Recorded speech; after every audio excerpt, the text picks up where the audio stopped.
جی viewers آداب، راشد جاوید آج ایک بار پھر آپ کی خدمت میں حاضر ہے۔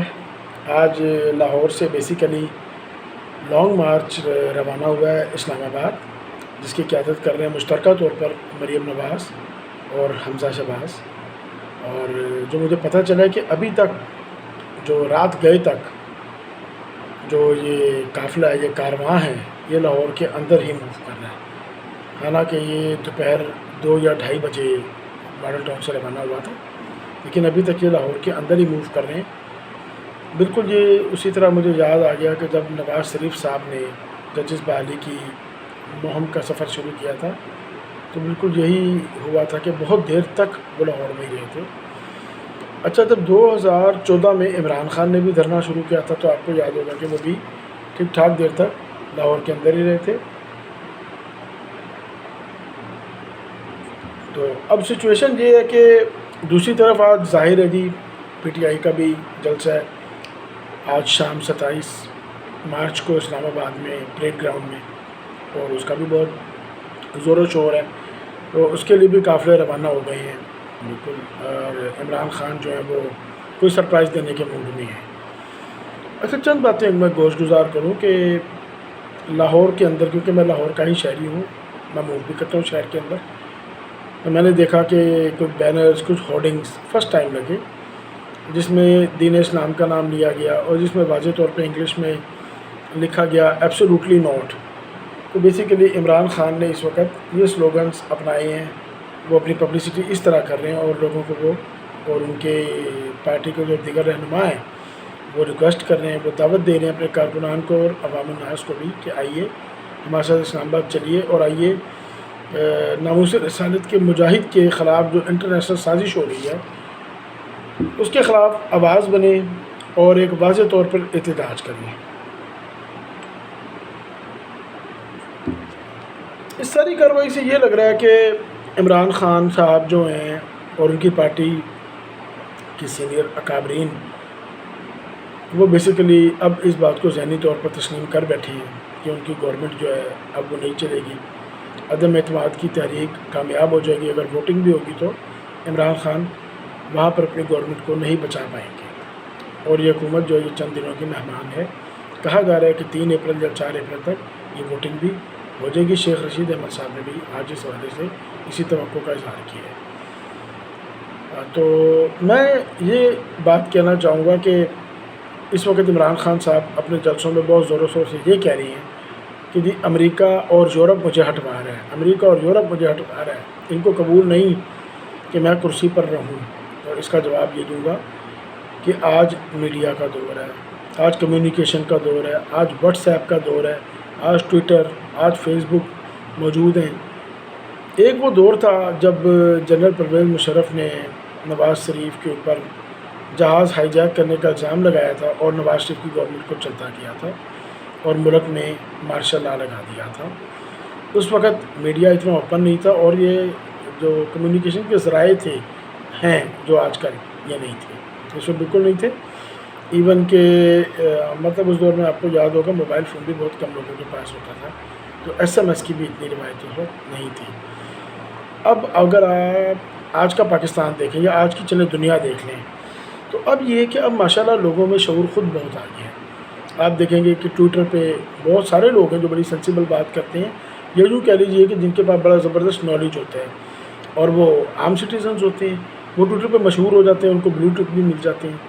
تو اس لیے اب اگر عمران خان صاحب کے خلاف کوئی امریکی سازش یا یورپی سازش ہو رہی ہے تو میں اس کو نہیں سمجھتا کہ یہ عمران خان کو لوگوں کو اپنے منہ سے بتانے کی ضرورت ہے، یہ لوگ خود ہی گیس کر لیں گے۔ اب ماضی میں یہ ہوا، آپ جانتے ہیں 1993 میں نواز شریف صاحب نے حکومت چھوڑنے کا اعلان کیا۔ جو خبر تھی وہ بہرحال اس دور میں بھی باہر نکل گئی تھی اخبارات کے تھرو کہ جی ان سے اور پریزیڈنٹ غلام اسحاق خان صاحب سے دونوں سے جانے کی درخواست کی گئی تھی۔ آفیشیل لینگویج میں تھی، درخواست تو کی ہے، لیکن اندر آپ جانتے ہیں کہ جو بات مشہور ہوئی تھی وہ یہ ہوئی تھی کہ زبردستی نواز شریف سے ریزائن لے لیا گیا تھا، اور نواز شریف نے وہ ایک بڑا تاریخی جملہ اپنے قوم سے خطاب میں کہا بھی تھا کہ میں ڈکٹیشن نہیں لوں گا۔ بعد میں یہی جملہ جو ہے وہ نواز شریف کا سگنیچر سینٹینس بن گیا کہ اب ماشاءاللہ یہی جملہ ان کے ساتھ چلتا ہے کہ جی ڈکٹیشن نہیں لینی، اور وہ آگے جا کے اس جملے نے اور ذرا ترقی کی، اس خیال نے ترقی کی، تو وہ بن گیا ووٹ کو عزت دو۔ عمران خان صاحب جو ہیں ان کے سپورٹرز بھی ان دنوں مایوس ہیں، پریشان ہیں۔ آج کچھ بڑے اچھے لوگوں سے بات ہوئی، سلجھے ہوئے لوگوں سے بات ہوئی جو بہرحال عمران خان سے بہت امیدیں رکھتے ہیں، وہ سب کے چہرے اترے ہوئے تھے اور سب کے زبان پر ایک ہی بات تھی کہ یہ دی ایبسولوٹلی نوٹ کرنے کی سزا دی جا رہی ہے، یا امریکہ عمران خان صاحب کو اتار رہا ہے۔ مجھے تو کچھ باتوں کی سمجھ نہیں آتی۔ دیکھیے، ایک طرف عمران خان صاحب یہ کہہ رہے ہیں کہ جی ہم نے پالیسی میں چینج یا سوئچ کی ہے اور ہم امریکہ سے رشین بلاک میں جا رہے ہیں، اور اس وجہ سے جی امریکہ ہمارے خلاف ہے۔ تو بھائی اگر آپ رشین بلاک میں جا رہے ہیں اور ظاہر ہے آپ نے بریٹن کو وزٹ بھی کیا ہے، تو اس میں مجھے بتائیے کہ پھر امریکہ کیسے آپ کی گورنمنٹ کو گرا سکتا ہے؟ آپ اکیلے تو رشین بلاک میں نہیں نہ جا رہے ہیں۔ ظاہر ہے یہ پاکستان کی اجتماعی طور پہ بنائی گئی خارجہ پالیسی ہے، جس میں تمام تر اسٹیک ہولڈرز متفق ہوتے ہیں اور سیم پیج پہ ہوتے ہیں۔ یہ اسی طرح کی بات ہے جس طرح پی ٹی آئی کے سپورٹرز جو ہیں یہ اتنے سڑے ہوتے ہیں کہ یہ نواز شریف کو ایٹم بم کا جو تجربہ تھا، جو ایکسپلوژنس کیے تھے، ان کا زیرو کریڈٹ دیتے ہیں ہمیشہ، جبکہ میں نے ہمیشہ یہ بات کی ہے کہ نہیں، ایٹم بم یا جو نیوکلیئر ہماری صلاحیت ہے اس کا کریڈٹ سب کو جاتا ہے، فوج کو بھی جاتا ہے اور تمام پارٹیوں کو جاتا ہے، کہ کسی نے کبھی مخالفت کی نہیں۔ اور نواز شریف صاحب نے بھی اس وقت جب ان کا اس میں رول ادا کرنے کا وقت آیا تو کلنٹن صاحب کا فون پہ انکار کر دیا تھا۔ کلنٹن صاحب نے ان کو اربوں ڈالرز دینے کی آفر کی تھی، لیکن نواز شریف نے کہا تھا کہ نہیں، مجھے اپنی قوم کی بات زیادہ عزیز ہے، قوم کی خواہش زیادہ عزیز ہے، ہم قومی مفاد عزیز ہے۔ جب انڈیا نے دھماکے کر دیے ہیں تو اب ہم رہ نہیں سکتے، ہمیں کرنا ہی پڑیں گے۔ بلکہ میں تو کئی دفعہ نا اس بارے میں دوستوں میں یہ بھی کہتا ہوں کہ کبھی کبھی مجھے شک پڑتا ہے کہ پاکستان اور انڈیا نے میوچول انڈرسٹینڈنگ سے دھماکے کر لیے تھے۔ بہرحال یہ میری ذاتی رائے ہے، میں یہ نہیں کہتا کہ یہ کوئی اتھینٹک رائے، میری اپنی ذاتی رائے، مجھے لگتا ہے ایسا۔ تو اگر آج پاکستان رشین بلاک میں جا رہا ہے، رشیا، چائنا اور میں بھی ایران بھی اس میں آ جائے، پاکستان اس بلاک میں اگر جا رہا ہے تو یہ ایک دن کا فیصلہ نہیں ہے۔ یہ اسے کہتے ہیں نا انڈر دا ٹیبل بہت کچھ چل رہا ہوتا ہے، یا بیہائنڈ دا کرٹنز آپ کہہ رہے ہیں، پردوں کے پیچھے بہت کچھ چل رہا ہوتا ہے۔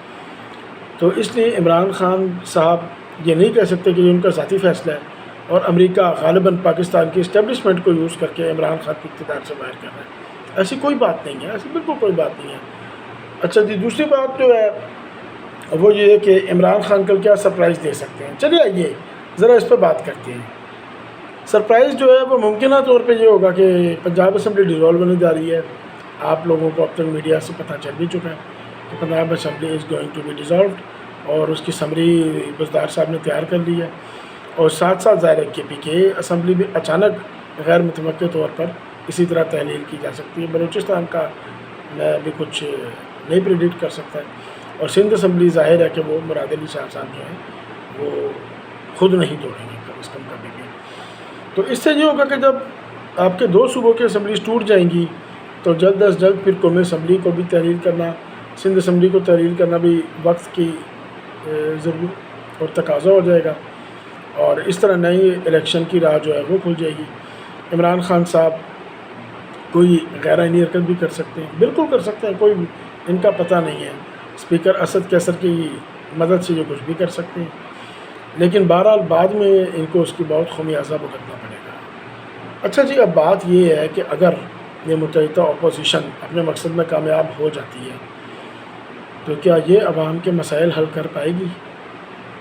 آج پاکستان کے باہر سے اگر کوئی موبائل فون کسی کے لیے گفٹ لاتا ہے، کم سے کم بھی اس کو یہاں پر اوپن کروانے کے لیے، ایکٹیویٹ کروانے کے لیے 60 دن کے اندر آپ کو کم سے کم بھی تقریباً 6,000 روپے ادا کرنے پڑتے ہیں۔ اگر آئی فون ہے تو غالباً 60 سے 70,000 روپے آپ کو ادا کرنے پڑتے ہیں۔ بلا شبہ یہ عمران خان کی بہت بڑی زیادتی ہے، بہت ہی بڑی زیادتی ہے۔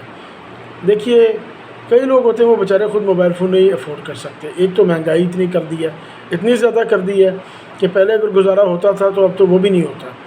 موبائل فون نہیں افورڈ ہوتے کئی لوگوں سے، ان کا کوئی بڑا بھائی، ان کے کوئی چچا، کوئی کزن باہر کے ملک سے ان کو موبائل فون لا دیتے ہیں۔ اب ایک تو موبائل فون ان کو لا کے دیں، اوپر سے جی 6,000 یا 8,000 کا اضافی خرچہ بھی پھر وہی کریں کہ لو یار اس کو میں تمہیں کھلوا کے دیتا ہوں۔ یہ عمران خان نے بہت بڑی زیادتی کی تھی۔ لیکن کیا اگر شہباز شریف صاحب وزیر اعظم بن جاتے ہیں، کیا وہ اس مسئلے کو حل کر دیں گے؟ اس دیرینہ خواہش کو عوام کی پورا کریں گے؟ یہ آج کا بہت بڑا کلیدی سوال ہے۔ اچھا، دوسری بات آپ نے دیکھا ہے ٹویوٹا نے اور ہونڈا نے کس طرح اپنی گاڑیوں کی قیمتوں میں اضافہ کیا ہے۔ ابھی ہونڈائی بھی کرے گا، ابھی ایم جی والے بھی اپنی گاڑیاں مہنگی کریں گے، ابھی کیا بھی اپنی گاڑیاں مہنگی کرے گی، سوزوکی بھی کرے گی۔ یہ کیا طریقہ ہے کہ 4-4 لاکھ روپے یہ ادارے کاروں کی قیمتوں میں بڑھا رہے ہیں؟ انہیں کوئی پوچھنے والا نہیں ہے، ان کا کوئی حساب لینے والا نہیں ہے۔ نئی ہونڈا سیوک 61 لاکھ روپے کی پاکستان میں لانچ ہوئی ہے، جو اس کا سب سے اعلیٰ ویریئنٹ ہے، ٹاپ ویریئنٹ جس کو کہتے ہیں، اور آج ہی اس کی قیمت 65 لاکھ کراس کر گئی۔ یہ کہاں کی انسانیت ہے؟ یہ کہاں کا طریقہ ہے؟ ابھی تو یہ کار روڈ پر نظر بھی ہمیں نہیں آئی، اور ہونڈا والوں آپ لوگوں نے ایک دم سے 4 سے 5 لاکھ اس کی قیمت بڑھا دی ہے۔